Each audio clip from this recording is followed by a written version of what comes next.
data brokers know pretty much everything about you if they want to, and they do. They want to know every single thing about you so that they can market to you, for one, but that's really the least of our concerns. They know where you are, they know what you like, they know what your risk profile is, they know your health concerns, they know your monetary issues and needs. They know virtually everything about you. They know more than your mother knows about you. They're frankly getting all kinds of information about you from public records. They're getting information about you from virtually everything you do online, your credit card transactions on your apps, on your social media. Pretty much everything you do in your digital life can be harvested, and that's the real problem. It really starts with public records. Publicly available information is pretty enormous out there. It sort of started when the government decided that they wanted to be transparent, and that's a really good thing, right? So there's all kinds of information out there that the government knows about us, and they publish it. There are court records, there are sort of basic pieces of information out there about us, and we want that information to be available for the most part. But there are companies that now go out there and sort of harvest that information.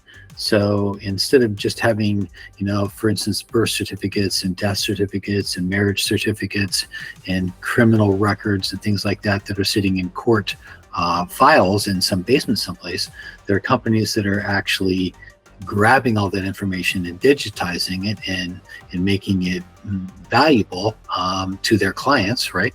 And now all that information is online and becoming parts of our profiles. And that sort of forms the sort of structure of a profile that I might have, or you might have, or somebody might have.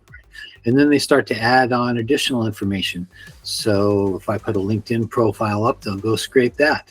And if I've got some social media stuff out there, they'll grab that information. And if I've signed up for different apps, they'll start grabbing that information. Additionally, right, every single business that we interact with starts to ask us if we want to share our information. And sometimes they don't even ask, they just sort of do it. So if you're buying a car now, right, your auto manufacturer, in addition to taking your money for your car, is actually grabbing that information and sharing that with their partners, right? Sometimes they call them marketing partners, but frankly, it's data partners. It's not really so much that the people that we give our information to want to use that information for marketing. I mean, I don't mind giving my information to somebody that I, interact with.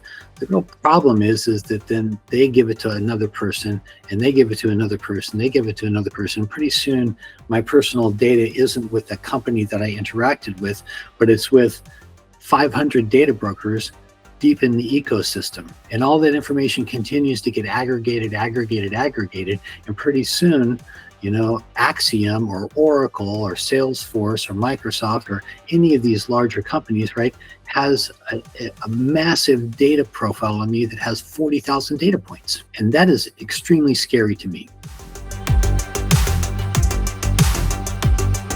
In general, it is possible to see what at least some companies have about you. As a citizen, you have data access rights. It depends upon who you are and where you live. If you are a member of the European Union, for instance, you're under the GDPR, the General Data Protection Act. You have rights, very strong data rights. If you're in California, you're under the CCPA, and so you have data rights.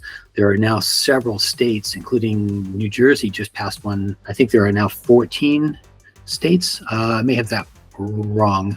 There's at least 11 or 12 states that have passed data privacy laws. They give you rights to access your data, in most cases delete your data to some extent or another. Under those laws, you're able to contact a company in some form or fashion and say, hey, what information do you have about me?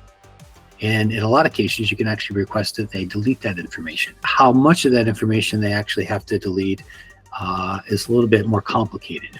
But they generally do have to say what kind of information they hold about you.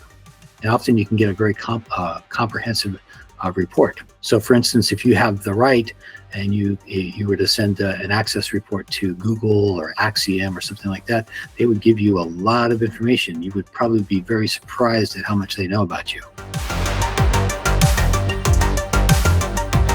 I think if you want to protect your identity, it's pretty hard in today's society. There are certainly a lot of things that you can do. Try to go out and delete your digital footprint, and it's certainly very possible to be more incognito than the average person. Some things that you can do to try to be less visible, less trackable to those kinds of sort of corporate surveillance technologies. Stop using single sign-on. Every time you sign on to a service online, you are essentially making yourself more visible. So if you're using like Google single sign-on, if you're using, signing on with Twitter/X or Facebook, those kinds of technologies, you're linking all of your identity things together, right? Which makes you more trackable. If you're using the same email address and you've had the same email address for 20 years, guess what? All of your information aggregates up to that email address. So you're much more easy to track, and your profile information is all tracking into that email address. Same thing with your phone number, right? Those essentially become identifiers just as unique as your social security number. There's another identifier that nobody even knows about.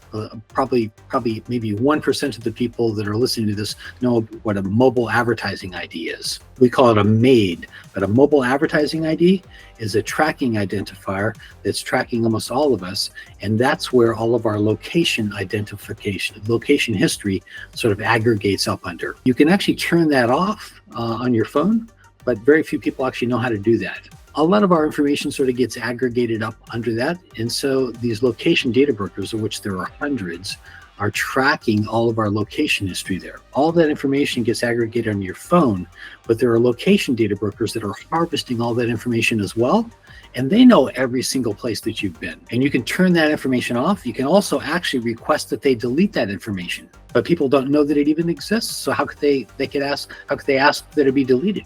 There's not even a list of location data brokers out there. Nobody's tracking them. Well, I actually think that the location data brokers are probably one of the biggest threats. A location data broker called Xmode, or it used to be called Xmode Social. They were bought by a company called OutLogic. They actually just got fined yesterday by the FTC, and the FTC told them they had to delete a bunch of their location data because they were using it in privacy violating ways and essentially grabbing a bunch of information that people didn't realize they were grabbing. Other location data brokers are doing this too, but they were maybe the most egregious violators. So they just got a huge penalty from the FTC. These people are aggregating all of our location data, right? That's bad enough, right? But what people don't realize is how much information they can infer from that, right? So let's say I'm, just going about my life, right? And people are aggregating all this location information. What they can infer about that, right? If I go to this doctor and that doctor, and I go to this shop and that shop, they can actually say, oh, well, this guy drinks a hell of a lot because he tends to go to these bars. And this guy went by this marijuana dispensary, so he's this kind of person. And this guy goes to too many fast food places, so his health insurance is going to go up. And this guy over here, he does this and this and this. And maybe he stays out too late because he goes over here. Maybe he sits in his house too long because he never goes out. They can infer so much about us and our lifestyles based upon what we do in our location data. It's scary. This information is getting fed to insurance companies and risk brokers and every other kind of company. It's not just marketers that are taking this information, and they're using it, and they're not using it for us, they're using it against us, right? It's going to affect the price you pay for things, not just for insurance, but other things as well. Data privacy is evolving pretty quickly. 20 years ago, it didn't even exist, right? I mean, people weren't even talking about data privacy. 10 years ago, it started to become a thing. Now, the International Association of Privacy Professionals has like 80,000 members. It's pretty crazy how this has actually become an industry. It's becoming much, much better because we're passing all these laws and things are starting to happen. It's a little bit more of a problem that it's still focused on consent, right? What we call a consent economy, putting up these cookie banners and saying, yeah, I consent to this, when consumers really aren't consenting to anything that they actually understand, in my opinion. What real choice do we have if we actually want to view the content or use the service? A lot of these professionals that are in this organization, I'm one of them, right? I'm not sure that we're actually getting to the meat of what we actually need to do yet as an industry, but the attempt is there. And I think we're going to get past what we call this consent economy soon and give us actual privacy rights. And how we can do that as consumers is start to actually demand it of our congresspeople, our elected representatives. And we are getting there because these privacy laws that are getting passed are getting stronger and stronger. And Europe and California are sort of leading the way. There's a new law that was passed a few months back called the Delete Act, which is going to allow us to actually start to hold some of these data brokers accountable and help us more effectively delete our data from data brokers.